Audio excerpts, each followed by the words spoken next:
Hi అండి, అందరూ ఎలా ఉన్నారు? వెల్కమ్ టు రోజీ మోంటివెంటారో. టుడే వచ్చేసి మీ పర్సన్ కరెంట్ ఫీలింగ్స్ అండ్ మీ పర్సన్ ఆలోచనలు మీ గురించి ఏ విధంగా ఉన్నాయి, ఏం ఆలోచిస్తున్నారు అండ్ నెక్స్ట్ యాక్షన్ ఏంటి అనేది కూడా చూద్దాము. వాళ్ళు మీ విషయంలో యాక్షన్ తీసుకోవాలనుకుంటున్నారా లేదా, మీ మీద ఎలాంటి అభిప్రాయంతో ఉన్నారు, ఏం ఆలోచిస్తున్నారు అని. సో ఇది అందరికీ వర్తిస్తుందండి. Male, female, married, unmarried, extra relations, so అందరూ చూడొచ్చు. సో ఎవరైతే సపరేషన్లో ఉన్నా, నో కాంటాక్ట్ సిచ్యువేషన్లో ఉన్నా, మీ పర్సన్ మీరు బ్లాక్ చేసినా, సైలెంట్ ట్రీట్మెంట్ ఇస్తున్నా, మాట్లాడకపోయినా ఎవరైనా చూడొచ్చు. మీ పర్సన్ గురించి మీరు తెలుసుకోవాలనుకుంటున్నా కూడా వీడియో చూడొచ్చు. మీ పర్సన్ ఇన్ని 3 times అనుకొని వీడియో చూడండి. యూనివర్స్, మా వ్యూవర్స్ యొక్క పర్సన్స్ కరెంట్ ఫీలింగ్స్ ఏంటి? మా వ్యూవర్స్ గురించి, మా వ్యూవర్స్ యొక్క పర్సన్స్ కరెంట్ ఫీలింగ్స్.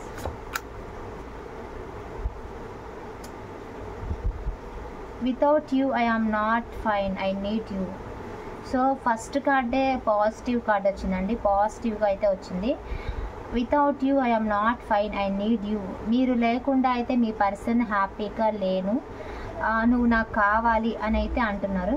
సో మీ పర్సన్ మీరు లేకుండా హ్యాపీగా లేరు, అలాగే మీరు కావాలి, మీరు లేకుండా వాళ్ళైతే బాగోలేరు, హ్యాపీగా అయితే లేరు. మీ అవసరం వాళ్ళకి కావాలి, మీరు వాళ్ళకి కావాలి అని అయితే అంటున్నారంటే ఐ నీడ్ యూ అని.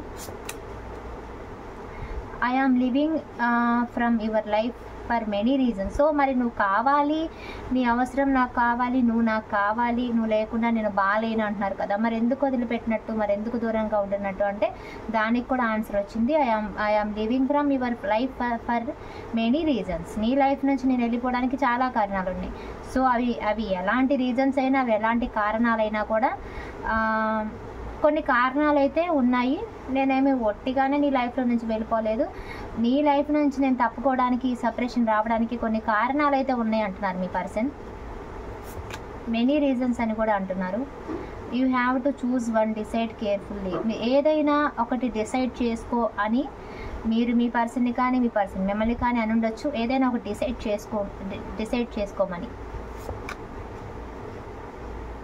అంటే మీ రిలేషన్లో ఏదో ఒకటి డిసైడ్ చేసుకోవాల్సిన సిచ్యువేషన్లో మేబీ వచ్చుండొచ్చు. My day start with your smile, be mind only. మీ స్మైల్ వాళ్ళకి గుర్తొస్తూ ఉంటుందండి ఎప్పుడు కూడా మీ పర్సన్కి. Passionately in love with you today, tomorrow, forever. ఎప్పుడు కూడా మీ పర్సన్కి మీ మీద ప్యాషన్ అలాగే ఉంటుంది. I am really sorry for my words and actions.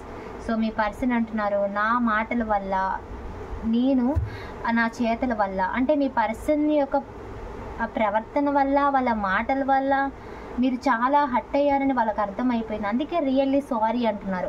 కొంతమంది డైరెక్ట్గా కూడా చెప్పలేరండి, ఎందుకంటే వాళ్ళ మనసులోనే పెట్టుకుంటారు, వాళ్ళు ఏది కూడా బయటికి చెప్పలేరు. సో అలాంటి వాళ్ళు ఏంటంటే వాళ్ళ మనసులోనే ఉంటుందన్నమాట. వాళ్ళకి మీరు చెప్పాలనుకున్న సారీ కూడా వాళ్ళ మనసులోనే అనేసుకుంటారు, అది మీ దాకా రానివ్వరు. ఎందుకంటే వాళ్ళు కొంచెం ఇంట్రోవర్ట్, ద ఎంపరర్ ఎనర్జీలో ఉంటారు. ఎవరికి కూడా వాళ్ళు తగ్గాము అన్నది వాళ్ళకి ఇష్టం లేదు. అలా వాళ్ళు ఎక్స్ప్రెస్ అనేది చేయలేరు అనమాట. కొంతమంది వాళ్ళ మనసులోనే పెట్టుకుంటారు. ఇలా సారీ చెప్తే వాళ్ళు ఏదో తక్కువైపోయినట్లుగా మీరు అనుకుంటారని చెప్పి కొంతమంది మనసులోనే అనుకుని ఉండొచ్చు, కొంతమంది డైరెక్ట్గా కూడా చెప్పి ఉండొచ్చు. ఇక్కడ మీ పర్సన్ అయితే వాళ్ళ పనులకి, వాళ్ళు చేసే పనులకి, మీ పట్ల వాళ్ళు చేసే యాక్షన్స్కి, మీ మీద ఏదైనా వాళ్ళు మీతో మిమ్మల్ని మాటలు అని ఉంటే ఆ మాటలకి వాళ్ళు సారీ అయితే చెప్తున్నారు. Looking at you, talking to is greatest enjoyment for me. అంటే నీతో మాట్లాడటం, నీతో తిరగటం, మీతో అక్కడికి ఇక్కడికి వెళ్ళడం, అది చాలా ఎంజాయ్మెంట్ ఫర్ మీ. నాకు చాలా బాగా నచ్చుతుంది నీతో టైం స్పెండ్ చేయడం అంటున్నారు. ఇంకోటి ఏంటంటే మీ పర్సన్కి ఫ్యామిలీ రెస్పాన్సిబిలిటీస్ ఎక్కువగా ఉన్నాయండి. మీ పర్సన్ అంటే ఎక్కువగా ఫ్యామిలీ గురించి ఎక్కువగా ఆలోచించే పర్సన్ అనమాట. వర్క్ పరంగా కూడా వాళ్ళు బిజీగా ఉంటారు. మీరు అవన్నీ కూడా అర్థం చేసుకోవాలి. నువ్వు నన్ను అర్థం చేసుకునే పని అయితే నా ఫ్యామిలీ సిచ్యువేషన్ని, నా బరువు బాధ్యతల్ని, నా వర్క్, నా కెరీర్, ఇవన్నీ కూడా నువ్వు అర్థం చేసుకోవాల్సి ఉంటుంది అంటున్నారు. ఇంకోటి మైండ్ గేమ్ ఆడుతున్నారు అని ఒక్కోసారి వాళ్ళకి మీ విషయంలో అనిపిస్తుంది అనమాట. సో మీ విషయంలో థర్డ్ పార్టీ, మీ పర్సన్ ఇంకెవరితో అయినా ఉంటున్నారా, లేదా మీరు ఇంకెవరితో అయినా ఉంటున్నారా అనేవి ఇద్దరికి మూడో వ్యక్తి వల్ల, డైరెక్ట్గా మూడో వ్యక్తి వల్లే ఉన్నారు అని చెప్పి గొడవలు పడడం, లేదా మూడో వ్యక్తి ఉన్నారనే డౌట్ వల్ల కూడా గొడవలు పడడం అనేవి జరిగాయి. చీటింగ్, ఇక్కడ మీ పర్సన్ మీతో ఉంటూ వేరే వారితో ఉండే చీటింగ్ లాంటివి కూడా జరిగి ఉండొచ్చు. I am the luckiest person, thank you for coming in my life. మీ పర్సన్ లైఫ్లో మీరు ఉండడం వాళ్ళు లక్కీగానే ఫీల్ అవుతున్నారండి. చాలా లక్కీగా ఫీల్ అవుతున్నారు. సో చూద్దాం ఎందుకు ఇలాంటి మాటలు, చాలా డీప్ హర్టింగ్, చాలా డీపెస్ట్ మాటలు అండ్ కొంచెం హర్టింగ్ వర్డ్స్ ఎందుకు ఉన్నాయని చూడండి. ఇక్కడ ఎంత సేమ్ కార్డ్ అంటే మీ పర్సన్ మీరు లేకపోతే ఇలా ఉన్నారని చెప్పాలి. ఎందుకంటే without you I not fine, I need you. ఇప్పుడు చూడండి, ఈ మాటకి ఈ పర్సన్కి కరెక్ట్గా సెట్ అయిపోయింది కదా. అంటే మీ పర్సన్ మీరు లేకుండా ఇలా అయితే ఉన్నారు అంటే ఆలోచిస్తూ ఏవో ఆలోచనలతో సాడ్గా, మెంటల్గా, అంటే ఎక్కువగా డిస్టర్బ్ అయిపోతున్నారు. మీ ఆలోచన వల్ల వాళ్ళు డిస్టర్బ్ అయిపోతున్నారు. ఎక్కువగా ఆలోచించేస్తున్నారు మీ గురించి. ఎక్కువగా మీరు గుర్తొచ్చి వాళ్ళు డిస్టర్బ్ అయిపోతున్నారు అనమాట. హెడేక్ లాంటిది రావడము, ఎక్కువగా అతిగా మీ గురించి ఆలోచించి వాళ్ళకి ఏంటంటే స్ట్రెస్ ఎక్కువైపోతుంది మీ గురించి ఆలోచించి. ఏ నిర్ణయం తీసుకోవాలో అర్థం కావట్లేదు. అన్మ్యారీడ్ వాళ్ళు అయితేనేమో ఆ కమిట్మెంట్ ఇవ్వాలని ఉంటుంది, కానీ పేరెంట్స్ వల్ల ఇవ్వలేరు. ఎక్స్ట్రా రిలేషన్స్ అయినా సరే మధ్యలో గొడవలు అయిపోయి మీ దగ్గరికి రావాలంటే ఇబ్బందులు ఎదురై ఉండొచ్చు. సో మ్యారీడ్ వాళ్ళైనా సరే మీతో ఉండాలనుకుంటున్నారు, బట్ ఫ్యామిలీ ఇష్యూస్, మీ ఇద్దరి మధ్య జరిగిన గొడవలు, ఏదైనా సరే అండి, మీకు మీ పర్సన్కి మధ్య జరిగిన సెపరేషన్ వల్ల ఇప్పుడు మీ పర్సన్ అయితే మీరు కావాలనుకుంటున్నారు, కానీ అటు మీకు దగ్గర అవ్వలేక ఇటు దూరం అవ్వలేక చాలా స్ట్రెస్ అయితే అనుభవిస్తున్నారు మీ పర్సన్. సో ఎన్నో కారణాల వల్ల వెళ్ళిపోయాను అంటున్నారు కదా. సో ఇందుకే ఆలోచిస్తున్నారు వాళ్ళు. ఎందుకంటే ఏవో రీజన్స్ వల్ల వాళ్ళు ఒంటరిగా అయితే ఉంటున్నారు, ఒంటరిగా అయితే ఆలోచిస్తున్నారు. ఆ కారణాల వల్లే మిమ్మల్ని వదిలేసి మిమ్మల్ని దూరం పెట్టుంటారు. బట్ మీరంటే వాళ్ళకి ఇంకా ఇష్టం ఉందండి. ఏవైతే మీ మధ్య కారణాలు ఉన్నాయో ఆ కారణాల వల్లే వదిలేశారు, అంటే దూరంగా ఉంటున్నారు. ఆఫర్ ఇస్తున్నారు, ఇక్కడ డిసైడ్ అవ్వమని చెప్తున్నారు. ఏదో ఒకటి మీకు మీ పర్సన్కి మధ్య డిసైడ్ అవ్వాల్సిన విషయాలు ఏమన్నా వచ్చి ఉండొచ్చు. ఏదో ఒకటే చూస్ చేసుకోవాలి అన్న సిచ్యువేషన్స్ కూడా ఉండొచ్చు. అంటే మీరైనా, నేనా, మీ ఫ్యామిలీ అని మీరైనా అని ఉండొచ్చు. అలాంటి సిచ్యువేషన్స్కి మీ పర్సన్కి ఎదురై ఉండొచ్చు. వాటిలో మీ పర్సన్ ఏంటి అంటే మిమ్మల్ని కాకుండా అదర్ పార్టీని చూస్ చేసుకొని మిమ్మల్ని బాధ పెట్టి కూడా ఉండొచ్చండి. ఇంకోటి ఏంటంటే వాళ్ళకి మీకు టైం కానీ కేర్ కానీ కొంచెం తక్కువ, వాళ్ళ ఫ్యామిలీ వాళ్ళకంటే కూడా ఎక్కువ ప్రియారిటీ కొంచెం మీకు తక్కువ ఇచ్చినప్పుడు కూడా మీకు బాధ కలుగుతుంది. వాళ్ళు మీ పర్సన్ మీకు ఇవ్వాల్సిన దానికంటే తక్కువగా ఇచ్చినప్పుడు మీకు బాధ అనిపిస్తుంది. ఇక్కడ మీ పర్సన్కి మీరు ఎప్పుడు కూడా గుర్తొస్తూ ఉంటారు. వాళ్ళు ఏంటంటే వాళ్ళ లైఫ్లో మీరు ఉండాలి, ఎందుకంటే మీ స్మైల్ కానీ మీరు కానీ వాళ్ళకి చాలా ఇష్టం. వాళ్ళకి ఎప్పుడు కూడా అందుకే మీ విషయాన్ని మీరు ఎప్పుడు గుర్తొస్తూ ఉంటారు. వాళ్ళు మీ విషయంలో ఒక డిసైడ్ అవ్వాలి అని అయితే అనుకుంటున్నారు, ఒక నిర్ణయం తీసుకోవాలి అని. ఎందుకంటే వాళ్ళు మిమ్మల్ని మర్చిపోలేరు అనేది వాళ్ళకి అర్థమైపోయింది కాబట్టి. సో ప్యాషన్ చాలా ఉందంటున్నారు. ఓన్లీ ప్యాషనే కాదు, రోజుకి మీ మీద ప్రేమ కూడా మీ పర్సన్కి పెరుగుతుంది, గ్రోత్ అవుతూ ఉంది.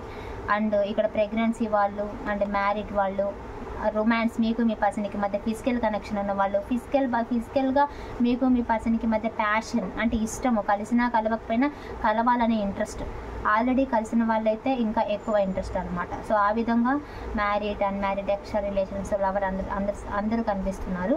సో మీ పర్సన్ మీ రిలేషన్ ఇంకా గ్రోత్ తీసుకురావాలి, మీతో రొమాన్స్ చేయడం వాళ్ళకి చాలా ఇష్టం అంటున్నారు. ఇంకోటి సారీ చెప్తున్నారు కదా.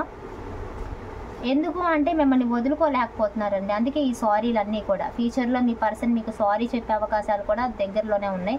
వాళ్ళు సారీ చెప్పొచ్చు, లేదా మీరు తప్పు చేస్తూ ఉంటే మిమ్మల్ని క్షమించవచ్చు వాళ్ళు, లేదా వాళ్ళే తప్పు చేస్తుంటే వాళ్ళు సారీ చెప్తారు. ఎందుకంటే ఈ రిలేషన్ని మీ పర్సన్ కావాలనుకుంటున్నారు. అందుకే మీకు మళ్ళీ వాళ్ళు పశ్చాత్తాపడి వాళ్ళు రిగ్రెట్ అయ్యి మళ్ళీ మీ దగ్గరికి రావాలని అయితే అనుకుంటున్నారు. అందుకే బాధపడుతున్నారు, ఎందుకంటే మీకు చాలా కనెక్ట్ అయిపోయారు. అందుకే మీకు దూరంగా ఉండటం, మిమ్మల్ని బాధ పెట్టడం కరెక్ట్ కాదు అని ఇప్పుడైతే మీ పర్సన్ రియలైజ్ అయ్యారు. సో వాళ్ళు ఏంటి అంటే మీతో గడపాలి అని వాళ్ళు డిసైడ్, అంటే మీతో ఉన్న మూమెంట్స్ వాళ్ళకి చాలా బాగా నచ్చాయి, ఎంజాయ్ చేశారు.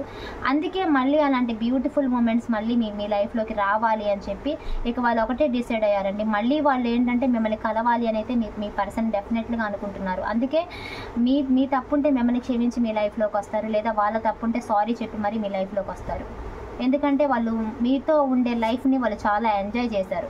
అందుకే ఆ ఎంజాయ్మెంట్ తిరిగి కావాలనుకొని మీ దగ్గరికి మళ్ళీ వస్తారు.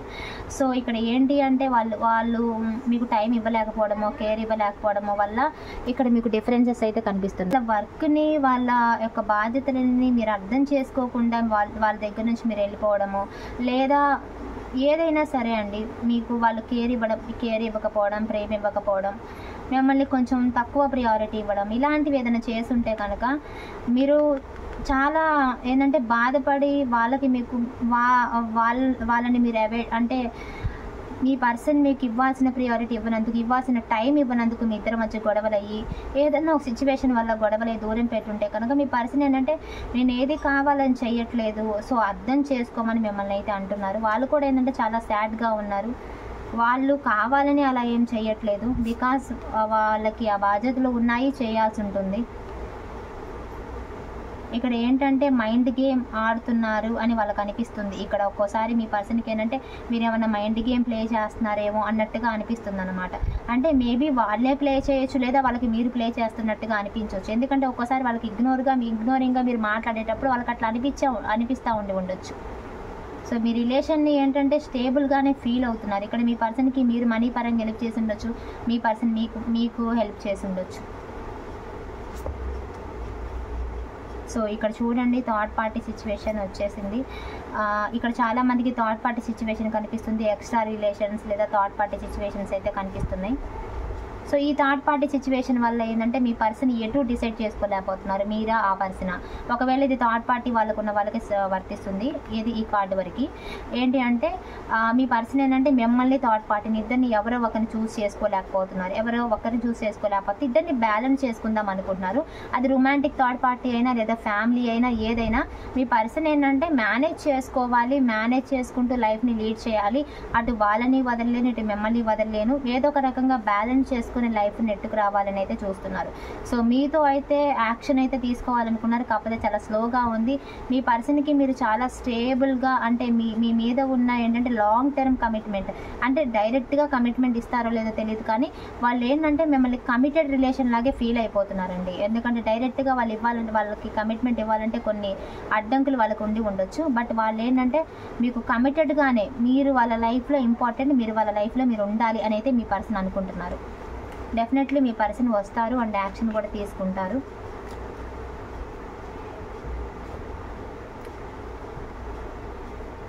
సో మీ ఫీలింగ్స్ చూద్దాము. యూనివర్స్ మా వ్యూవర్స్ యొక్క కరెంట్ ఫీలింగ్స్ ఏంటి, మా వ్యూవర్స్ యొక్క పర్సన్స్ గురించి. మీరు మీ పర్సన్ విషయంలో రెండు రకాలుగా అయితే ఆలోచిస్తున్నారు. ఏంటి అంటే మీ పర్సన్లో బ్యాడ్ని చూస్తున్నారు, గుడ్ని చూస్తున్నారు. ఈ రిలేషన్ని అంటే ఒక్కోసారి మీ పర్సన్ మీకు నచ్చుతున్నారు, ఒక్కోసారి ఏమో నచ్చట్లేదు. అయినా కూడా ఈ రిలేషన్లో మీరు ముందుకు వెళ్ళడానికే ట్రై చేస్తున్నారండి. మీ పర్సన్ మారతారేమో, మారతారు అనే హోప్తో ఉంటున్నారు, మార్చుకోవాలని కూడా అనుకుంటున్నారు మీ పర్సన్ని కొంతమంది అయితే.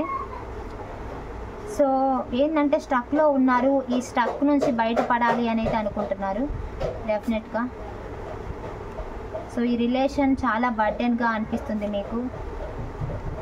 చాలా ఇష్టపడుతున్నారు మీ పర్సన్ని మీరు, అందుకే మీ పర్సన్ని మీరు వదులుకోలేకపోతున్నారు. చాలా ఇష్టం అండి మీ పర్సన్ అంటే మీకు. ఇక్కడ కోర్టు కేసులు, పోలీస్ కేసులు అండ్ డైవర్స్ కేసులు కూడా ఉన్న వాళ్ళు కనిపిస్తున్నారు. సెటిల్మెంట్, గొడవలైన వాళ్ళు, డైవర్స్, సెకండ్ మ్యారేజ్, సో ఆ విధంగా కూడా కనిపిస్తూ ఉన్నారు. ఇక్కడ మీ లైఫ్లో మీకు న్యాయం మీ పర్సన్ నుంచి మీకు న్యాయం కావాలి అంటే మీ పర్సన్ మీ లైఫ్లో ఉండాలి. లేకపోతే మీకు ఏంటంటే మీ పర్సన్ ఉంటేనే మీకు న్యాయం జరుగుతున్నట్టు. ఏంటి అంటే మీ పర్సన్నే మీరు లైఫ్ అనుకున్నారు కదా, ఇప్పుడు సడన్గా మీ పర్సన్ మీ లైఫ్లో నుంచి వెళ్ళిపోతే మీరు తట్టుకోలేరు అండ్ మీకు అన్యాయం జరిగినట్టుగా మీరు బాధపడుతున్నారు. అందుకే మీ పర్సన్ మీ లైఫ్లో ఉండాలి అనేది మీ కోరిక. మీ పర్సన్ ఎన్ని తప్పులు చేసినా మీరు క్షమించగలుగుతున్నారు. ఎందుకంటే మ్యాక్సిమం ఇక్కడ మీకు మీ పర్సన్కి మధ్య ఫిజికల్ కనెక్షన్ కూడా ఉండాలి, మ్యారీడ్ వాళ్ళైనా అయి ఉండాలి, ఫిజికల్ కనెక్షన్ అయి ఉండాలి. చాలా ఈ పర్సన్ అంటే మీకు చాలా ప్రాణం ఇష్టమై ఉండాలి. అందుకే ఈ పర్సన్ ఏ విధంగా చూసుకున్నా మీ లైఫ్లో ఉండాలి అని అయితే కోరుకుంటున్నారు బలంగా. ఎందుకంటే అటు సొసైటీ లేదా మీకోసం మీరు ఆ పర్సన్ని మీరు కావాలి అనేది అనుకుంటున్నారు. ఇక్కడ ఎక్స్ట్రా రిలేషన్ అయితే ఒకరు మ్యారీడ్ ఒకరు అన్మ్యారీడ్ కూడా కనిపిస్తున్నారు. మీ పర్సన్ మీకు ఏజ్లో మీకంటే చిన్న కూడా అయి ఉండొచ్చు. సో మీ పర్సన్కి మీరు చాలా ప్రేమని ఇచ్చారండి. ఆ ప్రేమ ఏంటి అంటే ఒక్కోసారి మీకు మూవ్ ఆన్ అయిపోవాలనిపిస్తుంది, బట్ మీరు మూవ్ ఆన్ అవ్వలేకపోతున్నారు. మీ పర్సన్కి ఏంటంటే మీరు అన్ని విధాలుగా సహకరించారండి పాస్ట్లో. అంటే మనీ పరంగా కానీ, వాళ్ళ కెరీర్లో హెల్పింగ్ కానీ, వాళ్ళకి ప్రేమలో కానీ, ప్యాషన్ సెక్సువల్గా కానీ అంటే రొమాంటిక్ పరంగా కానీ అన్ని విధాలుగా మీరు ఈ పర్సన్కి అన్ని విధాలుగా ఉపయోగపడతారండి. మనీ కానీ ప్యాషన్ కానీ అన్ని విధాలుగా మీ పర్సన్కి మీరు సహకరించారు, ఈ పర్సన్తో ఉన్నారు. అందుకే ఈ పర్సన్ ఇంత బాగా ఈ పర్సన్కి మీరు కనెక్ట్ అయిపోయారు, ఇంత బాగా ఈ పర్సన్కి మీరు అన్నీ ఇచ్చారు కాబట్టే మీరు ఎక్స్పెక్ట్ చేస్తున్నారు ఈ పర్సన్ నా లైఫ్లో ఉండాలి అని. సో మీరు ఈ పర్సన్ కోసం అన్నీ ఇచ్చినప్పుడు ఈ పర్సన్ మీ లైఫ్లో ఉండాలి అనుకోవడం తప్పు కాదు కదా. సో ఇంకా ఏంటంటే వెయిట్ చేయలేకపోతున్నారు. ఈ రిలేషన్ ఏంటి అంటే ఈ రిలేషన్ మీకు ఖచ్చితంగా కావాలి అని అయితే కనిపిస్తుందండి. డెఫినెట్గా కావాలి అని అయితే అనుకుంటున్నారు. ఎందుకంటే ఈ రిలేషన్ కోసం మీరు చాలా ఎఫర్ట్స్ పెట్టారు. అండ్ ప్రస్తుతానికి ఈ రిలేషన్ మీకు చాలా అవసరం కూడా. మ్యారీడ్ వాళ్ళైతే చాలా అవసరం సొసైటీ పరంగా. అండ్ వేరే రిలేషన్ చూసుకున్నా ఈ పర్సన్ మీకు కావాలి. ఎందుకంటే ఈ పర్సన్కి మీరు అన్ని విధాలుగా సహకరించారు, అన్ని విధాలుగా దగ్గరయ్యారు. మీ మనసులో ఈ పర్సన్కి చాలా పెద్ద స్థానాన్ని ఇచ్చారు. అందుకే ఈ పర్సన్ మీరు మర్చిపోలేకపోతున్నారు. అందుకే ఈ పర్సన్ మీకు కావాలి. కాకపోతే కొంచెం గ్యాప్ అయినా తీసుకొని మళ్ళీ ఈ పర్సన్ని కదిలించడము, ఈ పర్సన్ కోసం వెయిట్ చేస్తున్నారు, ఈ పర్సన్ కోసమే వెయిట్ చేస్తూ ఉంటున్నారండి మీరు. సో రిస్క్ చేసైనా సరే మీరు ఈ రిలేషన్లో ఉండాలి అనుకుంటున్నారు. సో స్టక్ అయిపోయారు, అయినా కూడా మీ పర్సన్ మారుతారు అనే టైం కోసం అయితే చూస్తున్నారు. ఈ పర్సన్ మారి మీ లైఫ్లోకి వస్తారు. ఇది లాంగ్ టర్మ్గానే మీరు ఊహించుకుంటున్నారండి. ఎప్పటికీ ఈ పర్సన్తోనే ఉండాలి అనేది మీ కోరిక. సో మీ పర్సన్ త్వరగా రావాలి అని అయితే ఆశిస్తున్నారు, కోరుకుంటున్నారు కూడా. ఈ పర్సన్ చాలా హర్ట్ చేశారు, అయినా కూడా మీకు ఎక్కడో హోప్ ఉంది, ఈ పర్సన్ మీ లైఫ్లో ఉంటారనే నమ్మకం ఉండాలి అని ఉందండి. ఒక్కోసారి నమ్మకం కోల్పోయినా ఈ పర్సన్ మీ లైఫ్లో ఉండాలి అని ఉంది. అది ఎన్ని నెలల గ్యాప్ అయినా, ఎన్ని రోజుల గ్యాప్ అయినా, ఎన్నాళ్ళ గ్యాప్ అయినా మీ పర్సన్ మీ లైఫ్లో ఉండాలి అనే ఆశ అయితే మీకు చాలా బాగా ఉంది. అంటే మీ పర్సన్కి కూడా మీరు ఉండాలి వాళ్ళ లైఫ్లో, మీరు ఇంపార్టెంటే మీ పర్సన్కి కూడా మీరు. సో ఇద్దరు ఇంపార్టెంట్గానే ఫీల్ అవుతున్నారు ఒకరికొకరు. సో చూద్దాం నెక్స్ట్ యాక్షన్ ఏంటి మీ పర్సన్ అని. రీయూనియన్ ఉందా లేదా అని యూనివర్స్ మా వ్యూవర్స్ విషయంలో మా వ్యూవర్స్ యొక్క పర్సన్స్ నెక్స్ట్ యాక్షన్ ఏంటి? నెక్స్ట్ యాక్షన్ సో మీ పర్సన్ది చాలా స్లో ఎనర్జీ. అండ్ మీ పర్సన్ నెక్స్ట్ యాక్షన్ వచ్చి వాళ్ళ తప్పుని వాళ్ళు తెలుసుకుంటారు, వాళ్ళ ఎగోని వాళ్ళు తగ్గించుకోవాల్సిన పరిస్థితి వస్తుందండి. వాళ్ళు మీ విషయంలో డీప్గా థింక్ చేస్తారు, బాధపడతారు. వాళ్ళ నెక్స్ట్ యాక్షన్ వచ్చి రీయూనియన్ అండి. Definitely reunion. వాళ్ళలో మార్పు వస్తుంది. మీ ప్రేమను అర్థం చేసుకుంటారు, వాళ్ళ మోసాన్ని వాళ్ళు గుర్తిస్తారు. ఓకేనా? వాళ్ళు ఏదైతే మీ విషయంలో మిమ్మల్ని ఇగ్నోర్ చేసి మిమ్మల్ని పదే పదే బాధ పెట్టారో కర్మ అనేది వాళ్ళకి కూడా అర్థమవుతుంది. ఆ కర్మ అనేది ఏంటంటే మేము మీకు పెట్టిన బాధే వాళ్ళకి తిరిగి ఎదురవ్వడమో, వాళ్ళకి జరగడమో, లేకపోతే వాళ్ళు ఏంటంటే వాళ్ళకి పదే పదే యూనివర్స్ మీ విలువని వాళ్ళకి గుర్తు చేయడం ద్వారానో వాళ్ళకి అర్థమవుతుంది. వాళ్ళ తప్పుని వాళ్ళకి యూనివర్స్ గుర్తు చేస్తారు, వాళ్ళు మారుతారండి. ఎందుకంటే మీ పర్సన్లో మార్పు అనేది వస్తుంది. ఏదైతే మీ పర్సన్ ఇప్పుడు మిమ్మల్ని ఇగ్నోర్ చేస్తూ మిమ్మల్ని దూరం పెట్టారో, మీ నుంచి ఇంత ప్రేమని కేర్ని తీసుకొని ఆ పర్సన్కి మీ వాల్యూ వార్త్ అనేది గుర్తొస్తుంది. డెఫినెట్లీగా ఈ పర్సన్ మీ దగ్గరికి తిరిగి వస్తారు, రీయూనియన్ చేస్తారు మీతో. ఓకేనా? మిమ్మల్ని ఎంత బాధ పెట్టారో ఈ పర్సన్ తిరిగి వస్తారు. ఈ పర్సన్లో మార్పు స్టార్ట్ అవుతుంది. సో మారుతారు అండ్ రీయూనియన్ కూడా అవుతుందండి. ఈగో తగ్గించుకుంటారు కూడా, మీ గురించి చాలా బాగా థింక్ చేస్తారు, ఫ్యూచర్లో థింక్ చేసి. సో డెఫినెట్లీ రీయూనియన్ అవుతుంది, మీ దగ్గరకు వస్తారు ఈ పర్సన్. ఓకేనా? సో క్లెయిమ్ చేసుకోండి. రీయూనియన్ ఉంది. కామెంట్లో 222 అని పెట్టండి. మీకు కూడా 222, 555 ఎక్కువగా కనిపిస్తూ ఉంటే 444, 333 ఏంజల్స్ నెంబర్స్ ఏవి కనిపించినా సరే గుడ్ సైన్ ఉంటుంది. మీరైతే ఇప్పుడు 222 అని కామెంట్ బాక్స్లో పెట్టి క్లెయిమ్ చేసుకోండి. ఓకేనా? డెఫినెట్లీ క్లెయిమ్ చేసుకోండి, లైక్ చేయండి. మీ ఫ్రెండ్స్ ఎవరైనా ఉంటే వారికి షేర్ చేయండి అండ్ సబ్స్క్రైబ్ చేసుకోండి. నా ప్రతి వీడియో మీకు వస్తుంది. ప్లీజ్ డెఫినెట్లీగా సబ్స్క్రైబ్ అయితే చేసుకోండి. అండ్ మీకు ఏమైనా పర్సనల్ రీడింగ్ కావాలంటే వీడియోలో టైటిల్లో నెంబర్ కనిపిస్తుంది కదా, సో కాల్ కానీ మెసేజ్ కానీ చేయండి. ఓకేనా? Thank you so much.